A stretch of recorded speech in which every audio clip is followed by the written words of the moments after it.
Bismillahirrahmanirrahim. Assalamu alaikum dear students. Today our lecture is the last lecture of the Contract Act, and that is the contract of agency. And inshallah Aziz, in next lecture onward we will start the Partnership Act and the Company Law. Uh, so before going to start our today's lecture, first of all we will revise the previous lecture. In previous lecture we have learned about the contract of bailment and pledge. According to section 148 of the Contract Act, a bailment is the delivery of goods by one person to another for some purpose upon a contract that they shall, when the purpose is accomplished, by return or otherwise dispose of according to the directions of the person delivering them. So this is the contract of bailment. और उसमें क्या चीज़ थी कि जी जो है ना वो कि जी एक स्पेसिफिक पर्पस के लिए जो है ना वो कॉन्ट्रैक्ट होगा, और जब वो कॉन्ट्रैक्ट कम्प्लीट हो जाएगा, वो काम ख़त्म हो जाएगा, तो फिर उसके बाद जो है ना वो जो जो गुड्स थी वो जो डिलीवर करनी थी उसको वापस कर दिया जाएगा या डिस्पोज ऑफ कर दिया जाएगा, जो भी बात उनके दरमियान में जो है ना वो तय थी। This is the contract of bailment and Section 148 of the Contract Act, Indian Contract Act in 72 deals with this. And the essentials of the bailment, it is the delivery of the movable goods, and I have told you about that, the movable goods, and there are two types of the goods, the movable properties and the immovable properties. The movable properties are those properties are good that can be easily moved from one place to another place, and that is the furniture, the utensils, the uh, mm, electric equipments, and the raw material, whatever the things you name it. These are the movable goods. And the immovable properties are immovable goods are like plot, like your institutions, like buildings, like land. These are the immovable properties. So the main essential of the bailment is the movable goods. Number two, the goods are delivered from some purpose, so there must be a purpose. The goods are delivered subject to the condition that when the purpose is accomplished, the goods are to be returned in species are disposed specifically, या तो उसको dispose off कर देगा on according to the directions of the bailor. Then we have discussed the duties of the bailey. There are some duties: duty to take reasonable care of the goods, section 151 deals with this, and the duty not to make unauthorized use of the goods entrusted to him, and section 154 deals with this, and the duty not to mix goods bailed with his own goods, section 155 deals with this, and according to section 65, duty to return the goods, and section 163 says that duty to deliver any ascertain to the goods, any accretion to the goods, sorry, this is not ascertain, this is any section 163 deals with the any accretion to the goods, के जी उसके अंदर जो कोई अगर ज़्यादती हुई है, कोई इजाफा हुआ है, कोई बेनिफिट हुआ है, तो वो उसके लिहाज से उसकी जो है ना ड्यूटीज़ होगी. And the duties, then we have discussed the duties of the bailor: duty to disclose fault in the goods which they have already bailed, section 150 of the Contract Act deals with this, and section 158 duty to repay necessary expenses in case of gratuitous bailment. We have already told to you gratuitous mean बिला मुआवजा, मुफ्त या इनाम के तौर पे जो bailment होती है, of horse and expenses incurred towards the feeding and medical care, etc. Number 3, duty to repay any extraordinary expenses in case of non gratuitous expenses. And number 4, duty to indemnify bailey, section 164.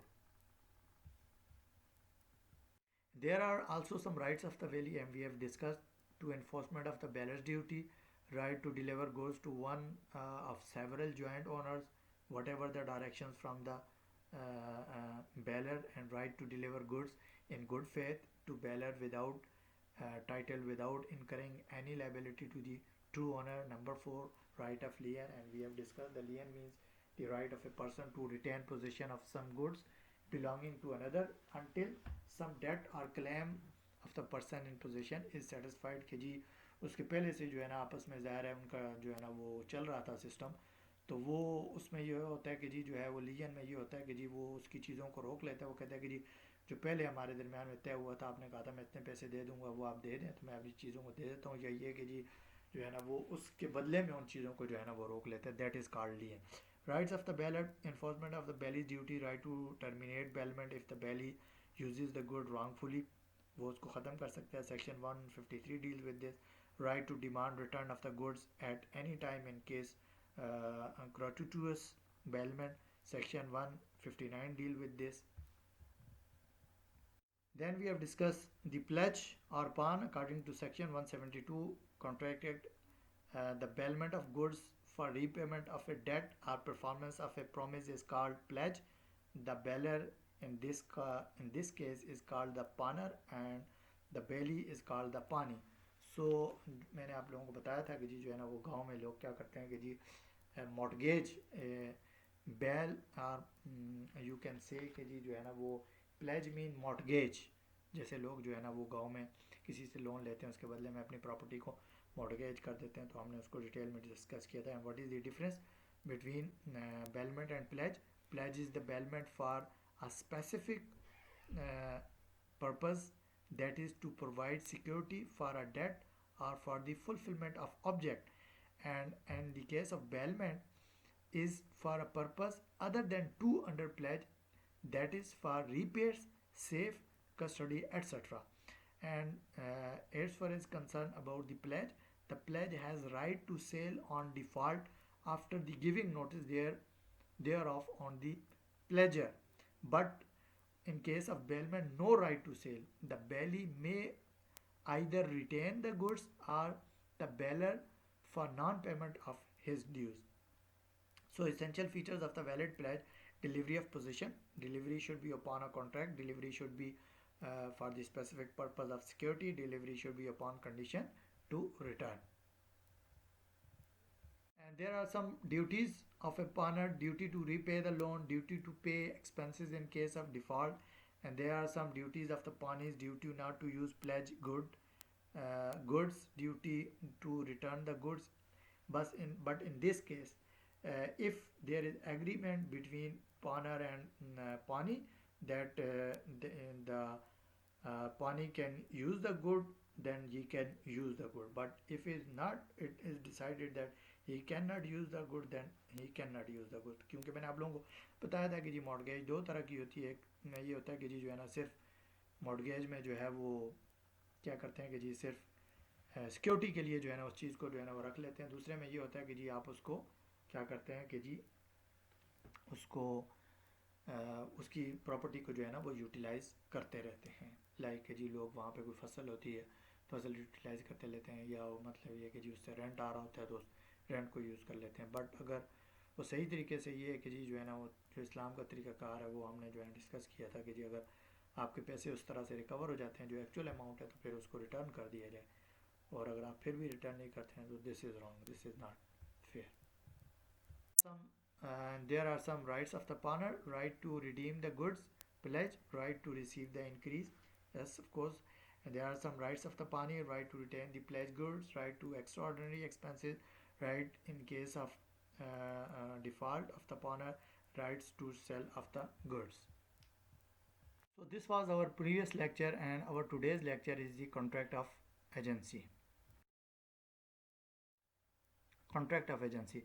Agency is the relation based upon express or implied agreement whereby one person is known as agent and the other person is known as principal. सो आसान से लफ्ज़ों में बात यह है कि जी आप किसी को अपना एजेंट बना लेते हैं, उसको हायर कर लेते हैं कि यार मेरे भी आप पे आप ये काम करो, तो वो आप जो है ना वो प्रिंसिपल कहलाएंगे, और जिसको आपने हायर किया है या जिसके साथ आपने किया कि यार मेरे भी आप पे आप ये काम करो, वो जो है ना वो आपका एजेंट। आसान से अल्फाज Meaning of the contract of agency: by contract of agency, a person employs another person to do any act for him or to represent him in dealing with third person so as to bind himself by the acts of such another person. The law of agency is based on the following general rules. Number one, whatever principal can do by himself, agent he may get the same done through an agent, except the act involved is of personal nature, for example marriage. सो जो law of agency है वो एक general rule के तहत जो है ना वो चलता है. उसके अंदर ये होता है कि जी जो है ना वो जो काम आप खुद करना चाहते हैं वो आप अपने एजेंट के थ्रू भी करवा सकते हैं. तो फिर आपके एजेंट ने जो काम किया होगा वो यही कंसिडर होगा कि जी जो आपने किया है. लेकिन उस इसमें एक बात ये कि जी पर्सनल नेचर का कोई भी कॉन्ट्रैक्ट जो है ना वो आपका एजेंट नहीं कर सकता. मिसाल के तौर पे मैरिज, ज़ाहिर है मैरिज एक बहुत ही पर्सनल सा जो है ना वो काम है. वो किसी के साथ शादी जो है ना वो आप किसी के साथ शादी करना चाहते हैं तो आप ये कहेंगे जी मेरे एजेंट उसके साथ शादी कर ले तो मेरी उसके साथ शादी करे, तो ऐसा नहीं हो सकता. ठीक है, तो सिंपल सी बात है, मैरिज एक पर्सनल कॉन्ट्रैक्ट है, उसको आप खुद ही कर सकते हैं, थ्रू एजेंट नहीं कर सकते. अलबत्ता थ्रू एजेंट आप प्रपोजल भिजवा सकते हैं, वो एक अलग चीज़ होगी. लेकिन मैरिज को जो है ना वो आप खुद ही जो है ना वो ज़ाहिर है वो एक जो है ना वो पर्सनल. अलबत्ता अदर मतलब ये कि ये एक्टिविटीज़ लाइक कि जी आप कोई किसी को जो है ना वो क्या कहते हैं कि जी आप कब कारोबार है उससे रिलेटेड या कोई भी और भी एक्टिविटीज़ थ्रू एजेंट आप जो है ना वो करवा सकते हैं. ठीक है. What person does by himself, thus the acts of the agent are the acts of the principal. So by himself आपका जो एक्ट होगा वही नहीं, एजेंट का जो एक्ट होगा वो वही ऐसे ही कंसिडर किया जाएगा जैसे कि जी वो आपका एक्ट है. Party to the contract of the agency, agent under the section 182 of the Contract Indian Contract Act 1872. An agent is a person employed to do any act for the another or to represent another in dealing with third persons. Thus, agent establishes a contract between such another person and third person. तो यहाँ पर जो है ना वो आप ये भी हो सकता है कि जी जो है ना वो एजेंट को आप इतनी अथॉरिटी दे देते हैं कि जी वो किसी और के साथ भी आपके बिहाफ के ऊपर कॉन्ट्रैक्ट कर सकता है, because you have given him the authority. So who may be an agent. अब यहाँ पर ये है कि जी जो है ना वो सेक्शन 184 ये भी बताती है कि जी एजेंट कौन हो सकता है. Any person whether he has contractual capacity or not may become agent. Thus minor also can become an agent. So यहाँ पर माइनर भी जो है ना वो एजेंट हो सकता है, मतलब आइदर की उसकी कॉन्ट्रेक्चुअल कैपेसिटी है कि नहीं, क्योंकि कॉन्ट्रैक्ट के अंदर ये चीज़ लाजमी होती है कि जी वो मतलब ये कि जी वो माइनर हो, वो साउंड माइंड हो, और मतलब ये कि जी वो ये सारी उसके अंदर जो है ना वो क्वालिटीज़ होनी चाहिए. तो यहाँ पर ये है कि ये एजेंसी के अंदर अगर वो माइनर है और वो उसके अंदर कॉन्ट्रेक्चुअल कैपेसिटी नहीं भी है तो फिर भी वो कॉन्ट्रैक्ट वो एजेंट बन सकता.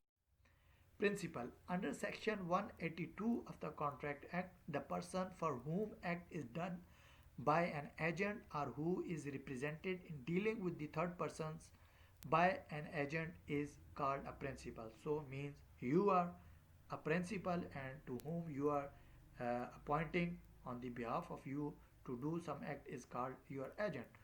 Who may become principal? Any person who is of the age of majority according to the law of majority and who is of sound mind may employ an agent. It has been held that a guardian of a minor can appoint him as a agent. ठीक है जी. तो यहाँ पर मतलब ये कि जी जो है वो it has been held that a guardian of a minor can appoint him as a agent. तो यहाँ पर ये जो है ना वो प्रिंसिपल होने के लिए ये ज़रूरी है कि जी वो क्या कहते हैं कि वो साउंड माइंड हो और एड ऑफ मेजॉरिटी में भी हो. लेकिन एक गार्डियन मिसाल के तौर पे फादर एक बंदे के बच्चे के जो है ना वो क्या कहते हैं कि जी जो बच्चा है और उसके वालिद की डेथ हो गई है, उसका चचा उसका जो है ना वो गार्डियन है, तो वो माइनर है. लेकिन यहाँ पर जो है ना आप ये देखें कि जी जो है वो जब उसके बिहाफ पे उसकी प्रॉपर्टी से रिलेटेड या उसके कारोबार से रिलेटेड उसका चचा कोई भी एक्ट करेगा तो बीइंग एन एजेंट करेगा। लेकिन अब यहाँ पर आप ये देखें कि जी जो है ना वो माइनर भी जो है ना वो प्रिंसिपल जो है ना वो अब देखें प्रिंसिपल कहलाएगा, लेकिन प्रिंसिपल के लिए तो जो है ना वो अकॉर्डिंग टू दी लॉ जो है ना वो जो है ना वो माइनर होना जो है ना वो ज़रूरी नहीं है। So this is a special मतलब ये कि जी सिचुएशन के अंदर ये चीज़ जो है ना वो पॉसिबल हो सकती है। Consideration for agency under section 185. No consideration is required for creation an agency. Thus, the contract of agency constitutes an exception to the rule contained in section 25 of the Indian Contract ICA mean Indian Contract Act that no consideration no contract. तो Indian contract act की section 25 ये कहती है कि जी जो है ना वो अगर कॉन्ट्रैक्ट की अगर आपने एसेंशियल्स देखी हो तो उसके अंदर ये ज़रूरी था कि जी there must be a consideration, if there is no consideration there will be no contract. So it means there can be a gratuitous contract of agency. मतलब ये कि जी ये एक ऐसा कॉन्ट्रैक्ट ऑफ एजेंसी आप ये कह सकते हैं कि जी आप इसको बिला मुआवजा कह भी सकते हैं, नहीं भी कह सकते हैं, लेकिन बिला मुआवजा तो होता ही नहीं है, बिला मुआवजे के तो कोई काम नहीं किया जा सकता। सो इंडियन कॉन्ट्रैक्ट एक्ट की सेक्शन 185 के अंदर कंसिडरेशन मेंशन नहीं है, but as far as my point of view there must be a consideration because if there is no consideration there is no contract and if they अगर हम इसको ग्रेटुटुअस contract of agency कहें तो ग्रेटुटुअस का तो मतलब ये होता है कि जी आप बग़ैर किसी गर्ज के जो है ना वो ये काम कर रहे हो।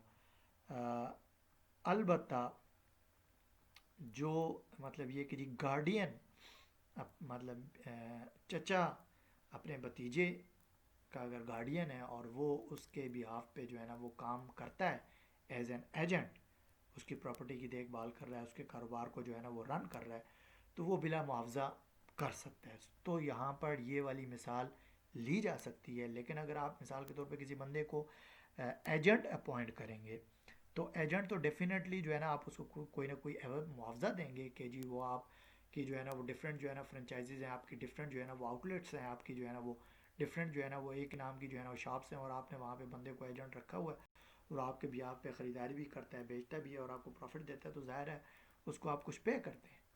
तो एक केस के अंदर ये ग्रेटुटुअस कॉन्ट्रैक्ट हो सकता है और एक केस के अंदर ग्रेटुटुअस नहीं भी हो सकता। ठीक है।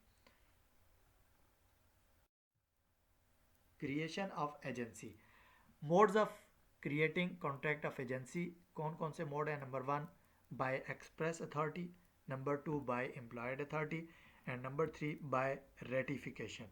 सो by employed authority further divided into 3 में number 1 by estoppels, by holding out and by necessity. So now in the next slide we will discuss one by one. Number 1 by express authority under section 186 to 187 deals with this by uh, and by employed authority under section 187. For example, A owns a shop in Shimla, living himself in Calcutta and visiting occasionally. The shop is managed by B and he is in the habit of purchasing goods from C in the name of A for the purpose of shop and of paying the money out of A's funds with the knowledge of A. B has an implied authority for A to order the goods from C in the name of A for the purpose of A's shop. Implied authority includes। ठीक है जी। अब देखेंगे जी जो है ना वो simple सी बात है कि जी जो है ना वो ए की शॉप है शिमला में, लेकिन वो कलकत्ता में रहता है और बी उसको जो है ना वो मैनेज करता है और बी ए के बिहाफ पे क्या करता है, सी से चीज़ें ख़रीदता है और मतलब ये कि जी अब बी जो है ना वो ए के बिहाफ पे चीज़ें ख़रीदता है और ए के अकाउंट्स में से जो है ना उसको पैसे देता है। क्यों? कि जी वो उसके आगे जो है ना वो काम कर रहा है, ही इज एजेंट और this is the employed authority of the ए। ठीक है। अब एम्प्लॉयड अथॉरिटी इंक्लूड्स उसके अंदर क्या चीज़ें हो सकती हैं? Bye estoppel. एस्टॉपल का मतलब ये होता है where a person by his words conducts include third person to believe that certain person is his agent. ठीक है जी। एम्प्लॉयड अथॉरिटी का मतलब भी ये है कि जी through his conduct showing that this person is my क्या कहते हैं एजेंट। तो यहाँ पे स्टॉपल में जो है ना वो बाय वर्ड्स भी हो सकता है, बाय कंडक्ट भी हो सकता है, ठीक है। The person who include as such is stopped from denying the truth of agency. For example, X tells Y, गौर से सुनिएगा, X tells Y in the presence and within the hearing of Z. X tells Y, X ने Y को कहा presence of Z that X is the Z agent, ठीक है जी। X ने Y को Z की मौजूदगी में कहा कि जी X जो है ना वो Y का एजेंट है और Z का एजेंट है। Z does not contradict this. जब Z ने इस चीज़ को डिनाई नहीं किया, इनकार नहीं किया, तो बाय हिज कंडक्ट, अब उसने अपने कंडक्ट के साथ ये शो कर दिया कि जी X उसका एजेंट है। This is stopper. Later on Y enters into contract with X believing that X is a agent, और बाद में जो है ना वो Y जो है ना वो X के साथ जो है ना उसने कॉन्ट्रैक्ट कर लिया, क्योंकि उसने ये यकीन कर लिया कि जी जो है ना वो X क्या है, वो Z का एजेंट है, ठीक है। Into contract with X believing that X is the agent of Z। In such case Z is bound by this contract. This is called agency or by estoppel. Agency by holding out. अब holding out क्या होता है? It is similar to the agency by estoppel. Holding out means holding the person liable as it is the principal, ठीक है जी। For example, A allow his wife to manage his property and to mortgage it. A is bound by act of his wife, ठीक है जी। अब holding out का मतलब ये कि जी ए ने अपने वाइफ को या अपने बेटे को या अपने भतीजे को किसी काम के लिए ये कहता है कि जी तुम ये प्रॉपर्टी को मॉर्गेज कर सकती हो, सही है, और किसी से कर्ज ले सकती हो। तो अब उस अगर वाइफ ने या बेटे ने या भतीजे ने जो है ना वो प्रॉपर्टी को जो है ना वो मॉर्गेज करके उसकी ब्याह पे कर्ज ले लिया, लोन ले लिया या कोई कार ले लिए, तो ए जो है ना वो अब बाउंड होगा क्या? As the holding out on the conduct of or the act of his wife or children or nephew or the other person. So number 3, agency. Agency by necessity. Agency bye necessity arises under following circumstances. अब agency जो है ना वो इन conditions के through जो है ना वो अराइज हो सकती है। Number 1, there is an actual necessity for acting on behalf of the principal, ठीक है जी, या तो एक्चुअल होगी behalf of the principal, owner जो होगा। It is impossible to communicate with the principal and obtain his consent, या ऐसी सूरत हाल कहीं हो जाए कि जी जो है ना वो जो बंदा मालिक है, जो ओनर है, और वहाँ पर जो है ना उसको बताना मुश्किल हो जाए, तो फिर वहाँ पे कोई भी बंदा जो है ना वो उसका एजेंट जो है ना वो बन सकता है, ठीक है, विदाउट इन्फॉर्मिंग है।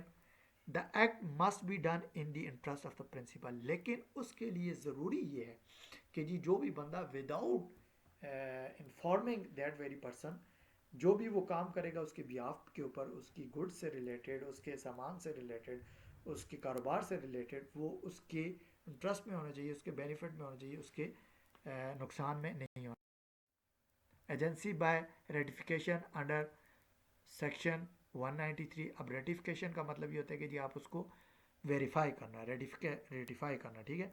It arises when a person on whose behalf the acts are done without his knowledge or authority expressly or impliedly accept such acts. बिल्कुल पिछले से जो है ना वो रिलेटेड है, ठीक है। Thus, when the principal approves an act of the agent who never had an authority to undertake such acts, it is called as ratification. It is also called as ex post facto agency, ठीक है, agency arising after event, सही है। तो यहाँ पर ये है कि जी जो है ना वो कोई ऐसा इवेंट या कोई वाक़या हो जाता है जिसकी वजह से विदाउट हिज नॉलेज और अथॉरिटी एक्सप्रेसली वो ये काम कर देता है, तो ये इस तरह से जो है ना वो हो जाएगा, ठीक है जी। For example, A without authority buys goods for B, ठीक है। Afterwards B sells them to C on his own account. B's conduct implies that ratification of the purchase is made for him by A. So यहाँ पर जो है ना वो A ने बगैर B की, B जो है ना वो प्रिंसिपल है, A इज एजेंट है, ठीक है, बगैर B की अथॉरिटी के उसने जो है ना चीज़ें ख़रीद ली, सही है, और B ने अब पहले उसने कोई भी बात नहीं की, लेकिन बी ने वही चीज़ें किसी थर्ड पार्टी को भेज दी, लाइक सी को भेज दी ऑन हिज अकाउंट, अपने अकाउंट से। तो यहाँ पर जो बी का कंडक्ट है, बी मीन प्रिंसिपल का जो कंडक्ट है, it is the employee's conduct, that is its mean उसने रेटिफाई कर दिया कि जी B is his agent and whatever he is purchases this is right. ठीक है। A without B is authority, अब A lends B's money to C. ठीक है जी। अब जो है ना वो क्या करता है कि जी ए बी की मर्जी के बिना जो है ना वो बी की जो पैसे होते हैं, 20 के पैसे जो है ना वो सी से जो है ना वो नहीं, बी के पैसे सी को उधार दे देता है। Afterward B accept the interest on the money from C, B's conduct implies ratification to loans. ठीक है जी। तो बिल्कुल बिल्कुल सिंपल सी बात है, ए ने बी की मर्जी के बिना सी को उधार दे दिया बी के पैसों से। ठीक है जी। B is a principal, A is a agent. ठीक है।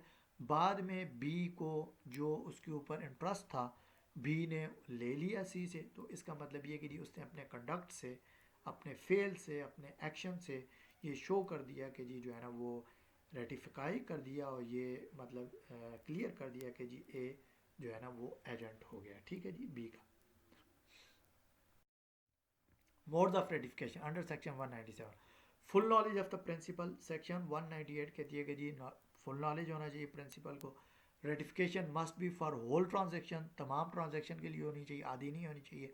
Section 199 deal with when person ratifies half transaction it is treated as the ratification of whole transaction. अगर तो मिसाल के तौर पे आधी अमाउंट को प्रिंसिपल जो है ना वो रेटिफाई कर देता है, तो भी वो कंसिडर ये होगा कि जी वो होल अमाउंट कंसिडर होगी, क्योंकि वो उसने बाय कंडक्ट ये चीज़ अप्रूव कर दिया कि जी ये उसका जो है ना वो बंदा है। X without Y authority buys 100 bales of cotton. Y wants to ratify this transaction for 60 bales of cotton and rejects the rest. Y cannot do so. If he does so, it will be treated as the ratification of whole transaction of 100 bales of cotton. आसान सी बात है कि जी जब X ने without Y की authority के bells जो है ना वो कॉटन ले लिए हैं, तो Y जो है ना वो ratifies this transaction of 60 bales of cotton and reject the, वो ऐसे नहीं कर सकता। ठीक है। वो सारी की सारी को एक्सेप्ट करेगा। ठीक है। No damage to third party, section 200 deal with this. An act which has the effect of the subjecting third persons to damage or interest of third person cannot ratify such transactions है ये। for example X holds a flat on lease from Y, the lease is terminable on 3 months notice. Z without Y's authority gives notice to X for termination of loss for lease. Y cannot ratify the notice given by Z. ठीक है जी। तो आसान सी बात है कि जी X ने एक जो है ना वो Y से फ्लैट लीज किया हुआ था और उसमें 3 महीने का नोटिस था, लेकिन Z जो है ना वो without the authority of Y जो है ना वो Y की अथॉरिटी के बिना जो है ना वो नोटिस दे देता है X को, तो टर्मिनेशन ऑफ लीज का, तो Y can not ratify the notice given by Z, क्योंकि Y उसको नोटिफाई नहीं करेगा, क्योंकि जो है ना उसमें 3 मंथ्स का जो है ना वो ऑलरेडी टाइम दिया हुआ है। एक्ट, और एक तो जो है ना वो टाइम दिया हुआ है, दूसरी बात ये कि जी उसमें जो है ना वो दूसरे पर्सन का जो है ना वो लॉस होगा, तो लॉस की सूरत के अंदर जो है ना वो उसको कंसिडर नहीं किया जाएगा। Number 4, act on behalf of the another person. The act done by an agent on behalf of the another person can only be ratified, thus the act done by agent in his name can not be ratified. So अगर मिसाल के तौर पे आप किसी बंदे को अपना एजेंट बनाते हैं और वो आगे जाके अपने बिहाफ पे किसी और के साथ कोई और कॉन्ट्रैक्ट करता है, तो ये जो है ना वो रेटिफाई हो ही नहीं सकता। ठीक है। अगर वो आपके नाम पे जो है ना वो कोई कॉन्ट्रैक्ट करेगा, तो वो जो है ना आप उसको रेटिफाई करेंगे, लेकिन वो कोई और जिसके लिए आपने उसको जो है ना वो गाइडलाइंस और परमिशंस दी हुई होंगी कि जी इस पैरामीटर के साथ फलां फलां बंदे के साथ आप कॉन्ट्रैक्ट कर सकते हो, तो वो कर सकते हो। अगर वहाँ पे वो अपने बेनिफिट के तौर पे किसी और के साथ जो है ना वो कॉन्ट्रैक्ट करता है, तो उसको आप रेटिफाई नहीं करेंगे। ठीक है। So for example x without Y's authority or knowledge but buys 100 bales of cotton on behalf of Y and buys 50 bales of cotton in his own name from Z on different dates. So यहाँ पर ये जो word birds लिखा हुआ है ये clerical mistake है, birds नहीं बेल्स है। Knowledge bales of cotton on behalf of Y and buys 50 bales of cotton in his own name from Z on different date, Y can ratify only 100 bales and not just other 50 bales of cotton। सही है। तो यहाँ पर जो है ना वो agent ने अपने तौर पे 50 बेल्स काटन जो है ना वो एक्स्ट्रा ले लिए हैं, वो अपना बीच में प्रॉफिट निकाल रहा है या अपना कोई कॉन्ट्रैक्ट कर रहा है। तो जो वाई की जो अथॉरिटी थी, जो उसके नॉलेज में जो बात थी वो यही थी कि जी जो है ना वो 100 का जो है ना वो कॉन्ट्रैक्ट होगा, तो वो उस पर जो है ना वो 100 के हवाले से ही उसको रेटिफाई करेगा। Existence of principal number 5, the principal must be existence at the time of act is done in his name. The promoters enter into contract for the company before its incorporation. ठीक हो गया जी, जब तक वो start नहीं होगी वो सारे उसके साथ मिले होंगे। The company after incorporation can not ratify the same. जिन जिन लोगों ने कंपनी बनानी है, जो जो प्रमोटर्स होंगे वो उसके स्टार्ट होने से पहले कॉन्ट्रैक्ट में शामिल होंगे, बाद में कंपनी उनको रेटिफाई नहीं करेगी। Contractual capacities, principal should have the capacity to contract at the time of creation and the ratification के जी उसके अंदर जो जो लॉ ने बताया हुआ कि जी वो साउंड माइंड हो, वो बालिग हो, उसके अंदर वो कैपेसिटी होनी चाहिए। Within reasonable time, otherwise it will not be binding upon principal. Reasonable time होना चाहिए, बाद में अगर एक स्पेसिफिक टाइम के अंदर जो है ना वो नहीं हुआ तो बाद में वो बाइंडिंग नहीं होगी, लॉ उसके ऊपर जो है ना वो एक्ट इन्फोर्समेंट नहीं करेगा। ठीक है। Lawful acts only are suppose to be ratified, जो लॉफुल एक्ट होंगे वही रेटिफाई होंगे। इलीगल और अनलॉफुल और without the consent of the principal जो होगा उसको रेटिफाई या जो है ना वो एक्सेप्ट नहीं किया जाएगा। Communication, ratification must be communicated to the third party, third party को कम्युनिकेशन होनी बहुत ज़रूरी है। Agency by operation of law, कुछ agency by operation of law भी होती हैं। Agency by operation of law is said to arise where the law treats one person as an agent of another person. जहाँ पे law ये समझता है, court ये समझती है या गवर्नमेंट ये समझती है कि जी इस बंदे को फलां बंदे का एजेंट होना चाहिए, तो वो उसके लिए एजेंट अपॉइंट करती है। ठीक है। Kinds of agents. ठीक है। तो यहाँ पर आप देखेंगे जी वन राइट साइड पे on he nature of work performance and from left side on extent of their authority. So from right side पे हम देखते हैं ऑन दी नेचर्स, और यहाँ पर दीन यहाँ पर लफ्ज़ ही नहीं है, दी है, this is also clerical mistake. On the nature of work performance, तो नेचर ऑफ वर्क परफॉर्मेंस को फर्दर हम डिवाइड करेंगे तो वो दो में डिवाइड होता है। Number 1 mercantile agent like business agent, number 2 non mercantile agent, non business agent. अब नॉन मर्केंटाइल बिजनेस एजेंट को फर्दर डिवाइड करते हैं, वो सॉलिसिटर होता है, जो सॉलिस होता है। ठीक है। वाइफ हो गई, बीवी हो गई उसके अंदर, इंश्योरेंस एजेंट हो गया या इलेक्शन एजेंट हो गया। ठीक है जी, ये नॉन मर्केंटाइल हो गए। सही है। अब देखें ना, बीवी को भी बिजनेस वाला काम नहीं होता, जो सालिस होता है वो भी बिजनेस वाला नहीं होता, जो इंश्योरेंस वाला एजेंट होता है वो कंपनी का एजेंट होता है। ठीक है, वो भी बिजनेस से रिलेटेड नहीं होता। इलेक्शन एजेंट भी जो है ना वो आप फ्री ऑफ कॉस्ट किसी के जो है ना वो इलेक्शन एजेंट बनते हैं। So this is not related to the business. From the very right side we are discussing here.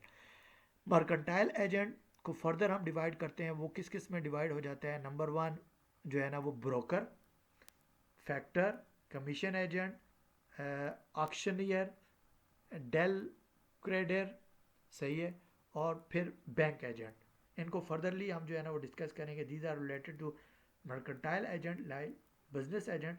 और अब हम लेफ्ट साइड पे आते हैं on extent of their authority. तो अथॉरिटी में 3 चीज़ें आ जाती हैं। Number 1 general agents, special agents and universal agents. Now we will discuss in the next slide one by one. Classification of agent. General agent. A general agent is one who has authority to do all the acts in the ordinary course of trade or profession। सही है। जो generally सारे काम जो है ना वो करेगा वो जनरल एजेंट होगा। Number 2 special agent. A special agent is one who has the authority to do a particular act in a particular transaction. सही है। स्पेशल एजेंट किसी खास काम के लिए, किसी एक काम के लिए आपने किसी को एजेंट बनाया। मिसाल के तौर पे आप किसी को कहते हैं कि यार मेरे ये पैसे फ़लाँ जगह पे जाके, या मेरी ये अमानत फ़लाँ जगह पे जाके पहुंचा दो, तो बस ये तुम्हारा जो है ना वो काम है, मैं तो उसके बदले में तुम्हें ये जो है ना पे करूँगा या ये। अब यहाँ पर कोई भी बंदा किसी कि पैसे पहुंचाने के लिए या कोई अमानत पहुंचाने के लिए बगैर मुआवजा भी ये काम कर सकता है। तो यहाँ पे ग्रेटिट्यूस जो है ना वो कॉन्ट्रैक्ट इसको कंसिडर किया जा सकता है। सही है। Universal agent, a universal agent is one who has authority to do all acts which the principal can do and a delegate. ठीक है जी। तो इसमें जो है ना यूनिवर्सल एजेंट्स में जो है ना वो आप क्या कोरियर जो है ना यूनिवर्सल एजेंट हो सकता है। सही है। जो आप उसको कोई चीज़ देते हैं तो वो उसको जो है ना वो पहुंचाता है। ठीक है। तो वो एक तरह से आप उसको जो है ना वो कंसिडर कर सकते हैं। Broker, a broker is a person who negotiate and makes contracts between the principal and third party. He is not entrusted with the possession of goods and hence he has no right of lien on the goods। ठीक है जी। Broker normally जो है ना वो आप की जो है ना वो स्टॉक एक्सचेंज के अंदर जो लोग बैठे हुए काम कर रहे होते हैं तो वह एक्चुअल में कोई भी पोजीशंस जो है ना वो प्रॉपर्टी पोजेस नहीं करते हैं, कोई गुड्स होल्ड नहीं करते हैं, लेकिन वो आपके बिहाफ के ऊपर आप मतलब ये कि जो है ना किसी भी ब्रोकर को जो है ना फ़ोन करके बताते हैं कि यार मेरे अपने शेयर्स का जो कारोबार होता है फ़लाँ शेयर्स जो है ना वो बेच, तो वो आपके आप बिहाफ पे शेयर को बेच देता है और ख़रीद देते हैं और फिर आप उसको जो है ना कोई स्पेसिफिक अमाउंट जो है ना वो पे कर देते हैं। सही है। तो ये जो है ना वो नेगोशिएट भी कर सकता है और वो कॉन्ट्रैक्ट भी कर सकता है। Number 5, factor. A factor is one who is entrusted with the possession of the goods and who has authority to buy, sell or otherwise deal with the goods। He is a right of lien। ठीक है जी। उसके पास right of lien भी होता है जो हमने discuss किया कि जी जो है ना वो लियन क्या चीज़ होती है। सही है। तो फैक्टर वो बंदा होता है। ऑक्शनियर वो बंदा जो नीलाम करता है। He is the one who is interested with the possession of the goods for sale at a public auction। he has right to lien on the goods for his charge। ठीक है। बहुत से लोगों की जो है ना वो चीज़ों को सेल कर रहा होता है, नीलाम कर रहा होता है, बीच में आप भी अपनी चीज़ जाके रख देते हैं कि यार ये मेरी गाड़ी भी जो है ना वो नीलाम में रख दें, या मेरा फर्नीचर है या मेरी फ़लाँ चीज़ है जो है ना, तो वो उसके पास जब ऑक्शन ईयर को आप अथॉरिटी दे देते हैं कि यार आप इतनी चीज़ों को जो है ना नीलाम कर रहे हैं, मेरी भी नीलाम कर दें, तो उसके पास राइट ऑफ लियन भी होता है क्योंकि उसके पास गुड्स होती हैं। ठीक है। वो उसके चार्जेस भी आपसे लेगा। Commission agent, the term is use for both factor and broker. वही कमीशन एजेंट हो जाता है कि जी जो है ना वो आपसे कमीशन लेगा। लाइक कि जी कोई बंदा जो है ना वो आपकी प्रॉपर्टी को जो है ना आपके मकान को आपकी प्रॉपर्टी को बेचता है तो वो कमीशन एजेंट होता है। आपके मकान को रेंट पे लगाता है वो कमीशन एजेंट होता है। आपकी गाड़ी को बेचता है वो कमीशन एजेंट होता है। बिल्कुल लाइक वाइज जो है ना वो ब्रोकर होता है जो वो कमीशन एजेंट होता है। ठीक है। Del creditor agent, agent gives guarantee of third person with whom he is entered into contract for the performance of obligation। An agent who has taken the risk of bad debts due to insolvency of customer to whom the goods is sold on credit call is del credit agent. ठीक है। तो del credit agent वो होता है कि जी जो मतलब ये कि जी आपके बिहाफ पे क्या करता है, किसी को मतलब ये कि जी जो है ना वो अंडरटेकन जो है ना वो दे देता है, जहाँ पे जो है ना वो ये ख़तरा हो कि जी ये गुड्स के ज़ाया होने का ख़तरा हो, तो उसको डेल क्रेडिट एजेंट कहते हैं। तो जो आपके बिहाफ पे जो है ना वो अंडरटेकन जो है ना वो देता है तो फिर आप उसको जो है ना वो पे करते हैं। ठीक है। Number 9, banker for cheque draft etcetera. Banker जो होता है जो चेक बनाता है और ड्राफ्ट बनाता है, जो बैंक वाले बंदे जो है ना वो जो काम करते हैं। सही है। उसके बाद extent of agent's authority meanings, it means the capacity of the agent to bind the principal. किन किन चीज़ों पे उसको बाइंड करता है। Meaning of the extent of the agent's authority का मतलब ये है, its means the scope of authority of an agent. In other words it means what a person can do as an agent on behalf of his principal. Extent of agent's authority can be discussed as under section 188। ठीक है जी। Under normal circumstances agent has authority to do all lawful things for the purpose of conducting the business, say on the behalf of principal। Agent has authority to carry on the business।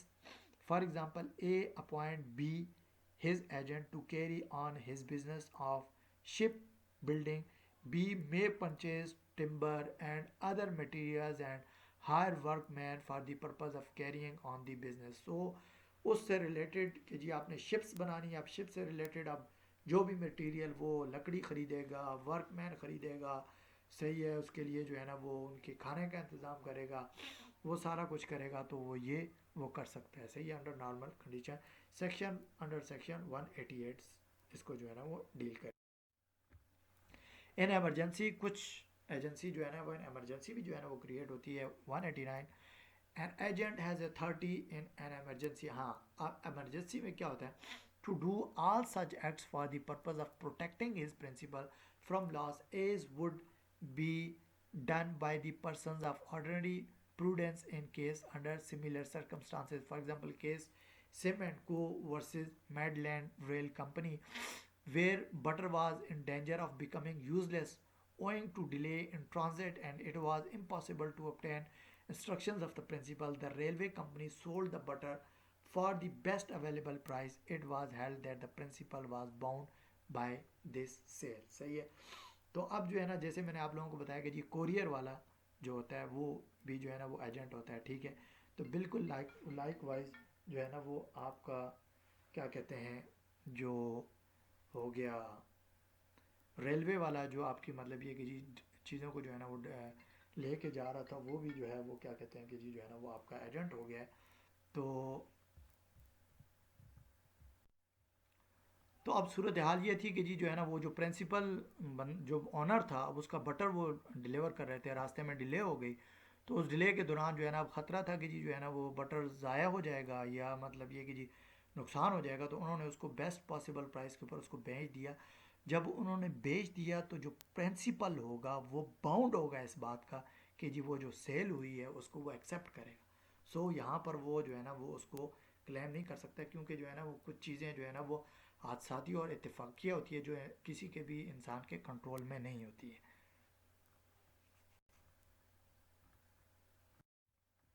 Delegation of authority of agent. Can an agent delegate his authority, section 190 deal करती है. The answer to this question is given by Latin maxim डेलीगेटस नॉन potest delegare, which means that delegate cannot further delegate.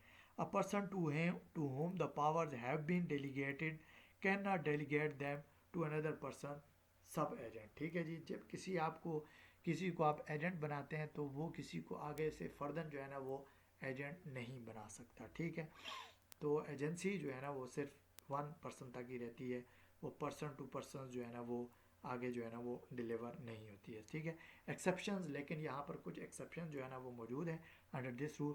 Where custom of the trade permits delegation, लेकिन जो है ना for example contract act में मतलब ये कि जी जो है ना वो चार्टेड अकाउंटेंट जो होता है या एडवोकेट जो होता है, अब वो मतलब ये कि जी जो है ना वो उनमें जो है ना वो क्या कहते हैं कि फर्दर किसी बंदे को जो है ना वो आगे डेलीगेशन जो है ना वो सौंपी जा सकती है. ठीक है, where the nature of agency requires delegation, जहाँ पे उनके दरमियान में ये बात तय हुई हो कि जी आप आगे जो है ना वो आप कर सकते हैं. वेयर प्रिंसिपल परमिट्स डेलीगेशन, उसने परमिट किया वो. Where in emergency it requires to be delegated, यहाँ पे कोई ऐसी इमरजेंसी हो कि बंदे को डेथ हो रही हो, उसको एक्सीडेंट हो गया हो, फलां बंदे को कोई चीज़ पहुँचानी हो, तो वो किसी और को दे दे कि यार ये चीज़ आप जो है ना वो दूसरे बंदे तक पहुँचा दें और फलां बंदे की चीज़ है. अब एक्चुअल में एजेंट वो था, लेकिन वो किसी वजह से उसके यहाँ कोई डेथ हो गई या उसके एक्सीडेंट हो गया और वो इस काम को नहीं कर सकता था, तो उसने क्या किया कि जी वो वहाँ तक पहुँच गया,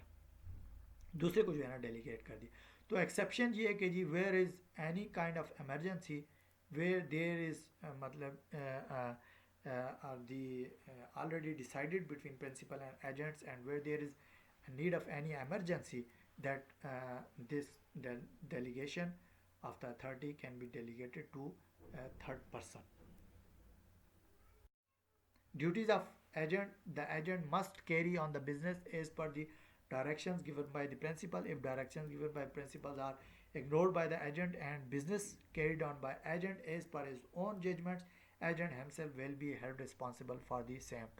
तो यहाँ पर ये ज़रूरी है कि जी जो जो ड्यूटीज़ उसके ज़िम्मेदारी उसको जिन जिन गाइडलाइंस दी गई हैं उसको वो फुलफ़िल करेगा. अगर वो उनको फुलफ़िल नहीं करेगा, किसी और तरह से बिजनेस को चलाएगा, तो उसके बाद जो भी कॉन्सिक्वेंसेज होंगे तो एजेंट वो खुद उसका ज़िम्मेदार होगा. For example, X is commission agent appointed by Y to sell certain goods on his behalf.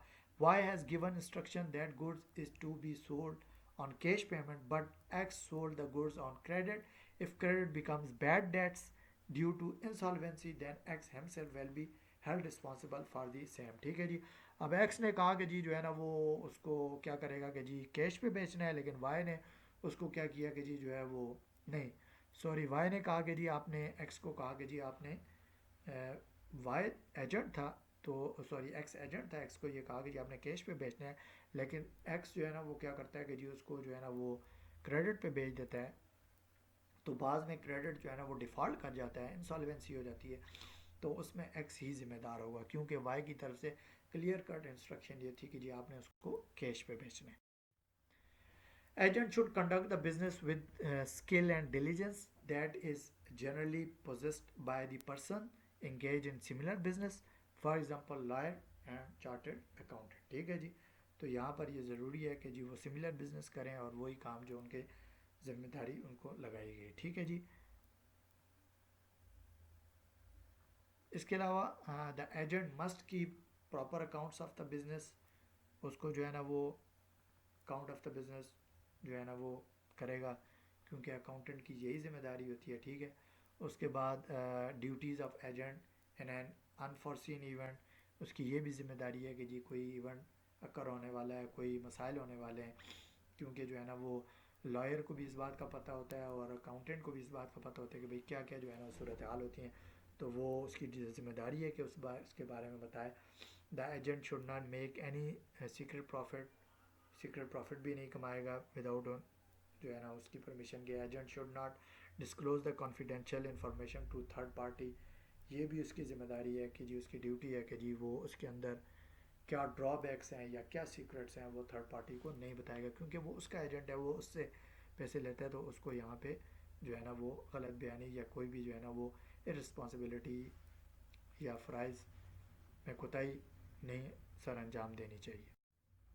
Rights of agent, the agent is entitled to receive the amount of remuneration from principal.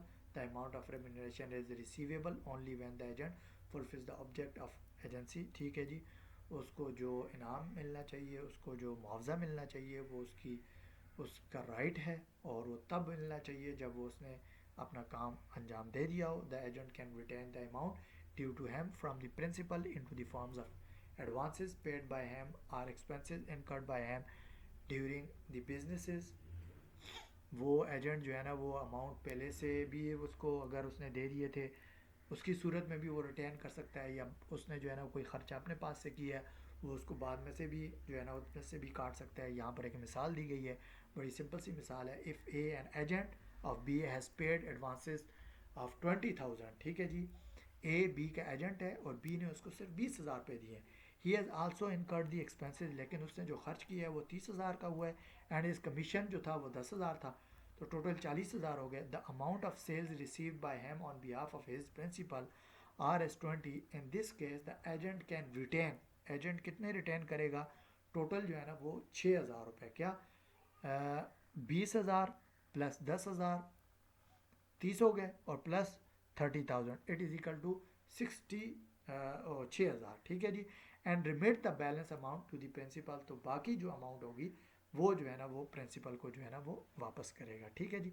तो अब बाकी amount में जो है ना वो अब 10,000 रुपये उसके हो गए, जो खर्चा उसने किया है वो भी उसके ही पैसों में से होगा। ठीक है। तो 10,000 रुपये जो है ना वो एजेंट को मिल जाएंगे, 30,000 रुपये जो है ना उसका खर्चा हो गया है, बाकी जो उसके ऊपर जो प्रॉफिट होगा वो जो है ना वो प्रिंसिपल को जो है ना वो रिटर्न कर देगा। सो this is simple.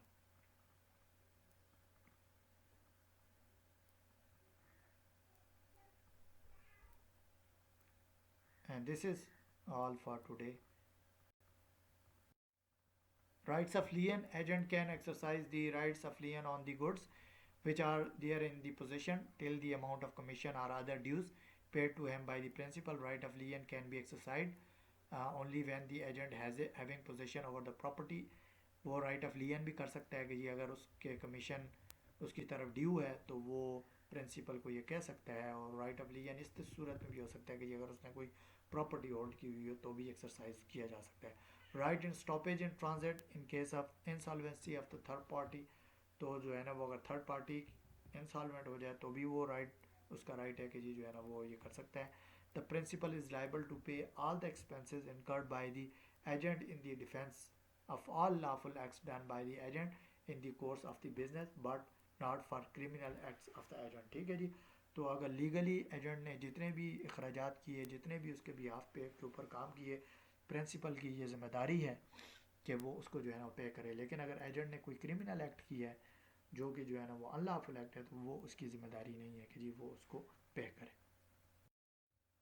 Duties of the principal. Duties of principal towards agent. The principal is liable to indemnify the agent against the consequences of all lawful acts done by the agent while exercising uh, the authority except criminal acts of the agent. पिछले में भी हमने ये बात discuss की थी, यही उसकी जो उसके राइट्स है, जो वो इसकी ड्यूटीज़ होगी। Principal must pay compensation to the agent for any injury suffered by the agent due to the principal's negligence और प्रिंसिपल्स लेक ऑफ स्किल्स। ठीक है जी। वो उसका कोई काम कर रहा होगा एजेंट, और उसको अगर कोई इंजरी हो जाती है प्रिंसिपल्स की नेग्लिजेंस की वजह से या उसकी स्किल्स की कमी की वजह से, तो वो उसको जो है ना वो पे करेगा compensation. Duties of principal toward third party. The principal is liable to third party of the acts committed by agent so long as such acts must be within the scope of authority. If the agent exceeds his authority and part of his act within the scope of his authority, the principal is liable for the act which is within the scope of authority of the agent. Principal will not be liable for the act of the agent which are not within the scope of authority. So जो उसका दायरा car होगा, जो उसकी authority का scope होगा, उसके अंदर ही वो चीज़ों को जो है ना फुलफिल करेगा। जो उसके स्कोप से बाहर होगी उसको वो नहीं करेगा। Even principal whose name is not disclosed remains liable to the third party. अगरचे कि जी उसका नाम थर्ड पार्टी के सामने डिस्क्लोज ना भी हुआ हो, उसके स्कोप के अंदर जो चीज़ें होंगी वो उसके बिहाफ पे जो है ना वो जो काम किया हो, वो उसकी ड्यूटी है कि जी वो उसको सर अंजाम दे। Rights of the principal. Right to recover damages if the principal suffers from any loss due to the non-adherence by the agent to his direction. Principal can recover the same from the agent कि जी उसने क्योंकि agent ने उसकी directions को follow नहीं किया था, इस वजह से लॉस हुआ, लिहाजा एजेंट अब उसको पे करेगा। To obtain the accounts of the secret profit. और अगर उसने कोई सीक्रेट प्रॉफिट कमाया हुआ है, if the agent without the knowledge of the principal makes any secret profit out of agency, the principal has right to recover the same from agent. तो यहाँ पर ये अगर उसने उसको बताए बिना जो है ना उसी के पैसों में से अलहदा से कोई जो है ना प्रॉफिट कमाया हुआ है, तो फिर वो उसका राइट बनता है कि जी उसको रिकवर करे, क्योंकि पैसे उसके थे, कारोबार उसका था, तो कुछ उसको दे दिया और अपना जो है ना प्रॉफिट निकाल लिया। This is wrong. Termination of agency. Agency may be terminated by operation of law और by the act of the parties. Termination by the act of the parties. Revocation by principal, और मतलब ये कि जी जो है ना वो बाई लॉ जो है ना वो एजेंसी को टर्मिनेट भी जो है ना वो किया जा सकता है। ठीक है, ख़त्म ये किया है। ठीक है जी। Revocation of principal. A principal can revoke the authority of agent, उसको ख़त्म भी कर सकता है। ठीक है। This can be done by giving the notice to the agent. Agent को बता दे कि यार your services are no more required if the agency is created for an act. किसी एक स्पेसिफिक एक्ट्स के लिए एक्ट काम के लिए हुई तो वो ऑटोमेटिकली ख़त्म हो जाती है। The revocation is to be made before the commencement of the act. उससे पहले एक्ट को, जब एक्ट ख़त्म हो जाए तो ऑटोमेटिकली ख़त्म हो जाती है। एक्ट के शुरू करने से पहले भी उसको रिवोक किया जा सकता है, वो प्रिंसिपल की मर्ज़ी के ऊपर है। In case of continuing agency notice must be given not only to the agent but also to the third party. हाँ, अगर आपकी एजेंसी, आपका एजेंट कंटिन्यूसली आपका जो है ना काफ़ी अरसे से जो है ना वो एजेंट है, तो उसके लिए ज़रूरी है कि जी थर्ड पार्टी को भी बताया जाए जिसके साथ आप जो है ना वो बिज़नेस आपका जो है ना वो डीलिंग चल रही है, और जो आपका एजेंट है उसको भी नोटिस देना ज़रूरी है। Revocation by agent. If the agent himself do not want to continue with the agency, he can revoke the agency by giving sufficient notice. वो उसको notice देगा कि भाई मैं अब काम नहीं करना चाहता हूँ। If the agency is for the fixed period and the agent wants to terminate the agency before the expiry of the period, principal must be given compensation. अगर प्रिंसिपल उसको ख़त्म करेगा तो वो उसको कंपनसेशन में पे करेगा। अगर एक आपने कॉन्ट्रैक्ट किया हुआ है किसी के साथ और उस कॉन्ट्रैक्ट को पहले आप ख़त्म करना चाहते हैं, तो उस कॉन्ट्रैक्ट तक जितनी उसकी सैलरी बनती है वो उसको पे करनी ज़रूरी है। By performance of the agency. Sometimes the agency is created for the specific purpose. If the purpose is fulfilled automatically the agency will come to an end. We have already discussed. And if A has been appointed by B to sell his land, A's agency will come to an end when the piece of land is sold, what we have already discussed in the previous slide. Agreement agency comes to into an extension and comes to an end by mutual agreement. If both the principal and the agent agrees to end the agency will come to an end by agreement. Termination by operation of law भी हो सकती है. Death or insolvency of the principal or agent. If the principal or agent become insolvent, जो ना पे कर सकता हो, ठीक है जी, डेट को either of two dies या मर जाए या एजेंसी इज टर्मिनेटेड या उसको टर्मिनेट कर दिया. Expiry of the fix time period, जब एक्सपायरी हो जाए फिक्स टाइम पीरियड की, जो ऊपर हमने डिस्कस किया. डिसोल्यूशन ऑफ कंपनी, जब कंपनी डिसॉल्व हो जाए तो ऑटोमेटिकली जो है ना वो एजेंसी भी डिसॉल्व हो जाती है.